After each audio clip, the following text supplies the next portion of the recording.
Good morning and welcome to the Core Connection. I'm Mira Rubin here with you on Enlightened World Network. And today's topic is wise hope.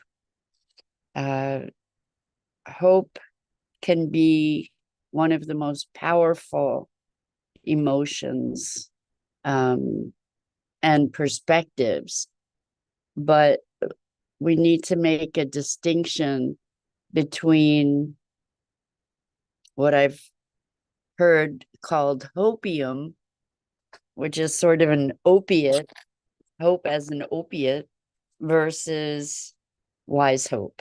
So we're going to make that distinction, talk about that today. But before we get started, let's take a minute or two to get present. So let's take a deep breath in through your nose and hold it.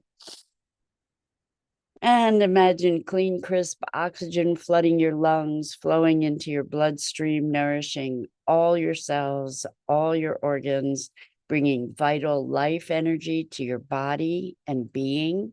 And as you exhale, exhale any tension, stress, negativity, fatigue. And now let's take another deep breath in through your nose and hold it. This time, imagine brilliant, bright light, lighting you up from the inside out, illuminating, electrifying, and energizing all your cells, all your molecules, your electrons, creating a brilliant beam of light and energy from your heart out into the world. And as you exhale, exhale any remaining tension, stress, negativity, fatigue. And now let's press our palms together. Vigorously rub your hands together to feel the friction, the temperature, the pressure, the motion, the tickling and tingling as you stop. And allow all those sensations to bring you present right here, right now, into this remarkable physical form that enables us to experience life. Welcome, welcome, welcome. So good to have you here with us. Good morning, Rosalind. Great to see you here. And welcome to everyone who's joining us. So we're talking today about hope, wise hope versus hopium, essentially. So when I'm talking about hope, so often the way that people hope is, this situation is just hopeless, and I am hoping against hope that I'm wishing and praying that things are going to change, but not seeing the whole picture, not taking action to bolster the possibilities, but essentially retreating into hope rather than emerging into and being activated by an informed hope, a wise hope. And I think that there's so many circumstances where this conversation becomes relevant in the political arena, in the arena of climate change.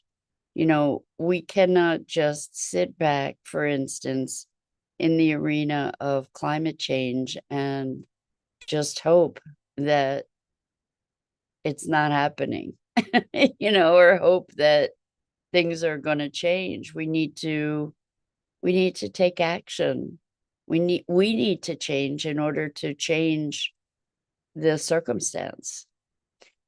Sitting back, being hoping in the context of retreat is essentially kind of absolving ourselves of any engagement or any responsibility for engagement. I hope things are going to turn out. I'm just going to sit back and passively or even actively hope that things are going to turn out. But I'm going to use that hope as an excuse to not be actively engaged versus what I believe it was Nina Simons where I first heard this phrase, wise hope. Nina is one of the founders of Pioneers, an organization that has showcased change makers and innovators over decades. And so rather than hoping that things change, taking action that helps to forward a change, to actually find reason for that hope, that it's not empty wishes, which is kind of a way that we can lull ourselves into some kind of altered reality of denial of what's actually occurring. I hope things are going to get better.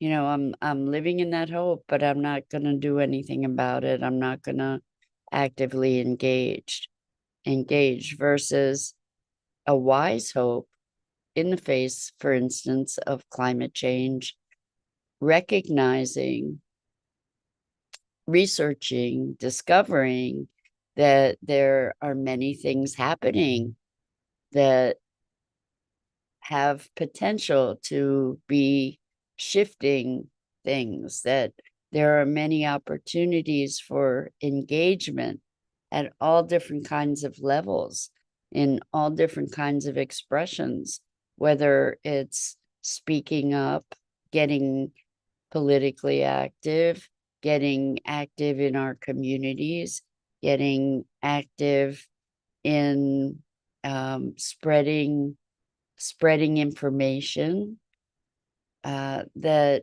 all of these kinds of activities can help to bolster wise hope, that it's informed, that it's not saying there's not a situation that needs addressing. It's not denial. It's actually inviting oneself into the fray in a way. I've been trying to talk about this without the idea of fight, because as we've spoken about recently, we are so oriented culturally to fighting and violence and domination and control that that's one of the things that we get to awaken to, that the prevalence of that, and look for alternative ways to bring more light. I went out for a walk the other day and I saw a sign that says, "You can't fight darkness with darkness. The only thing that defeats darkness, or that overcomes darkness, is light." And we get to bring more light. We get to bring light to the situation of climate change, to be cultivating solutions, to be cultivating our spirit as well with wise hope, to be informed about all the powerful, positive influences that are at work while recognizing that there's a threat, that there's a danger that we get to, or a challenge that we get to address in a conscious way, rather than crawling into a corner and just hoping for the best. So this notion of hopium, I think it spreads to other areas where we kind of find it more comfortable to live with our heads in the sand, where we find it more comfortable to remain oblivious. And I see this even in myself, that there is some pain in the world that I don't know how to metabolize. And I think that we are all challenged by this. This is actually interesting. A friend introduced me to a book, and I'm going to see if I can find what the title of the book is. But I think it was, I don't know if it was written by a neuroscientist, or I don't know what the credentials are of the person who wrote this book. Let me see if I can find it. But it talks about how brain chemistry is being changed by our experiences of climate change. It's called The Weight of Nature, and it's by someone called Clayton Page Aldern. How a changing climate changes our brains. And I just barely started the book, so I don't know I don't know what it's actually about, but we are all aware on some level about this changing planet that we're living on and living with.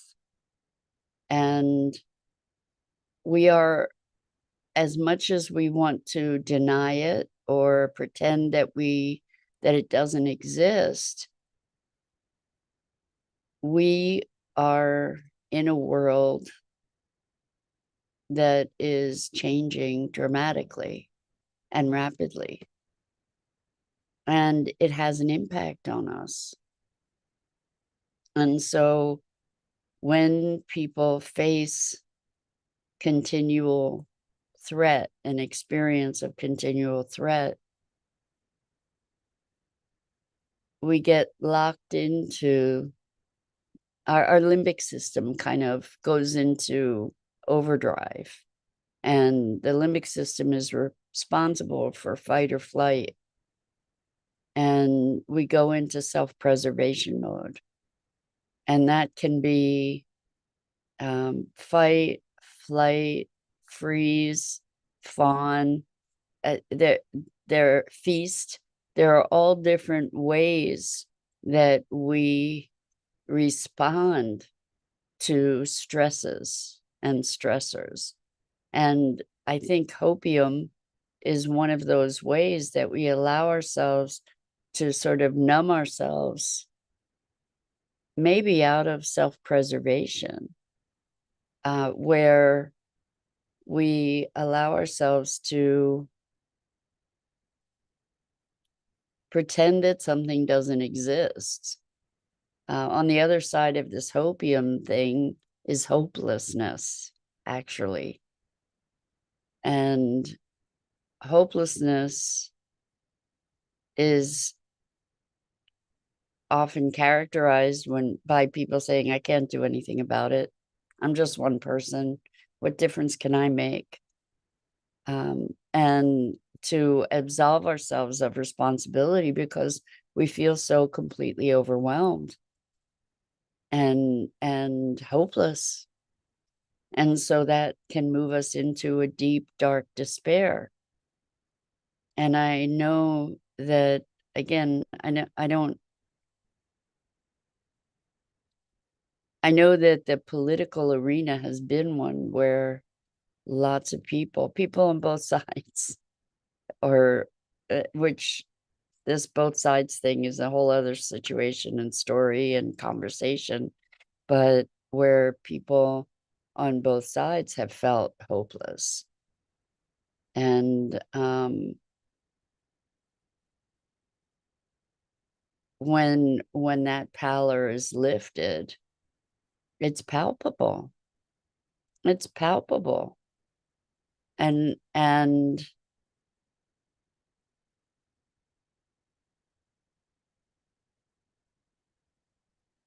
it's like when you see yourself headed for a cliff and it seems inevitable, and all of a sudden you get to make a right or a left turn and or stop before you go off the cliff. That's pretty amazing. And what is important for us to recognize, and I think that this is straddling the line perhaps between hope and hopium, is that we really don't know what's going to happen. And we can actually see that in our political arena. It looked like one outcome was inevitable, and then all of a sudden, something unanticipated or a sequence of unanticipated events occurred, and now there's a different perspective. I'm trying to speak this as neutrally as possible. But what we can say is it felt like there was one outcome that was inevitable, and now it feels like that's not necessarily the case. And it's important to remember that although we act as if we know what the future is going to bring, we truly do not. We truly do not. I mean, a meteor could hit the earth, for instance, or there could be disclosure of other intelligences, or, that could radically shift the dynamic on the planet. We don't know. We really don't know, and those scenarios may seem outlandish, but the truth is we don't know. And there may be some people that do know about those particular things. I'm not one of them, but we could reach a singularity where the 100th monkey just sort of shows up and there's global enlightenment. I mean, that may or may not be a possibility. I tend to think that it is a possibility, that there is an accelerated movement of consciousness, and there's evidence of that in lots of places. And is it a likelihood? I don't know. But there are, if we want to cultivate wise hope, there are areas where we can actually find real evidence that can support it, that it's not hiding in a corner, hoping and cringing and hoping. It's standing up and embracing these potentials and cultivating that hope that is founded in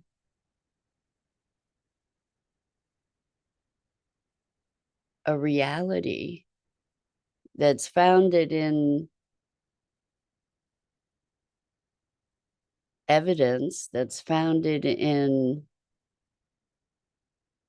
that's informed. And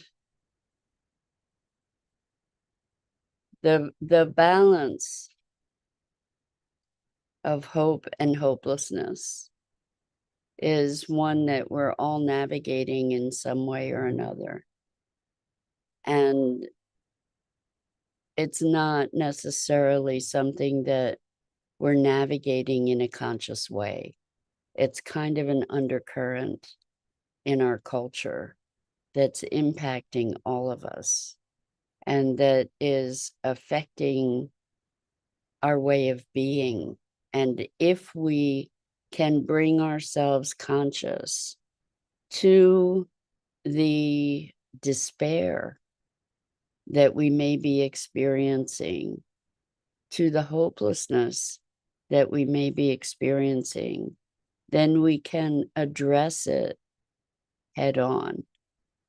And there's a lot of grieving that may go along with that, particularly as we look at the situation on our planet and the number of species that are going extinct on a daily basis and the documented changes in our climate. And there are things that are cause for concern. And there are actions we can take. And getting engaged, getting informed, finding things that are hopeful to buoy us, to raise us up, to help us keep going in the face of what might seem insurmountable odds, is a way that we can create that wise hope. It's not a make-believe that the challenges are non-existent. It's embracing them and moving into them in action. And that can help to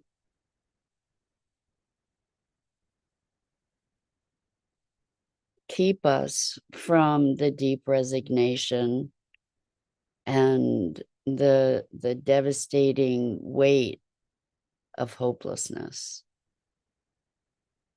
So wise hope isn't pretending. Wise hope is informed. Wise hope is in action rather than inaction, no action, right? Wise hope breeds engagement rather than retreat. And in the face of that, we also get to care for ourselves and